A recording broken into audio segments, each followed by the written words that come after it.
તો આ પરિસ્થિતિ અત્યારે છે અને ભીષણ થવાનું છે આ મહાસંગ્રામ, કારણ કે કોઈ પણ દેશ અહીંયા નમવા કે ઝૂકવા તૈયાર નથી અને અમેરિકાની ભારોભાર ચેતવણી અને યુદ્ધ ચાલશે.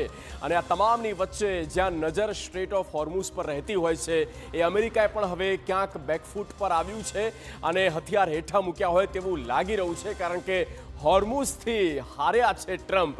આજના નિવેદન પરથી આ વાત અહીંયા સ્પષ્ટ થાય છે અને તેના કારણો શું છે તો તે જાણી. સૌથી પહેલું કારણ છે ઈરાનની વિનાશક તૈયારી. નહોતું વિચાર્યું, આ ગણતરી નહોતી, જે મિસકેલ્ક્યુલેશન છે એ ડોનાલ્ડ ટ્રમ્પ તરફી થયું છે અને ઈરાનને અહીંયા એ પ્લાનિંગ જે ઈરાનના હતા તે ન ગળે ઉતર્યા ડોનાલ્ડ ટ્રમ્પને, અમેરિકાને, અને તેના કારણે આ થયું છે. કારણ કે ઈરાન જોરદાર ફ્રન્ટ પર આવીને અમેરિકાની તમામ મિસાઇલનો પણ જવાબ આપી રહ્યો છે.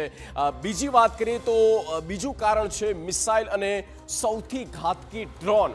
જે ક્ષમતા, જે તાકાત એ ઈરાન પાસે છે. સમુદ્રમાં ઈરાનની બારોદી જાળ, સ્ટ્રેટ ઓફ હોર્મુઝને ક્રોસ કરવું કેવી રીતે, તેની પર કબજો કરવો તો કરવો કેવી રીતે, કારણ કે સી માઇન્સ જ્યાં મૂકવામાં આવ્યા છે, બિછાવવામાં આવ્યા છે અને તેના કારણે પણ એક ડર છુપો. ત્યારબાદ સ્ટ્રેટમાં સંપૂર્ણ કંટ્રોલ લેવો ખૂબ જ મુશ્કેલ છે.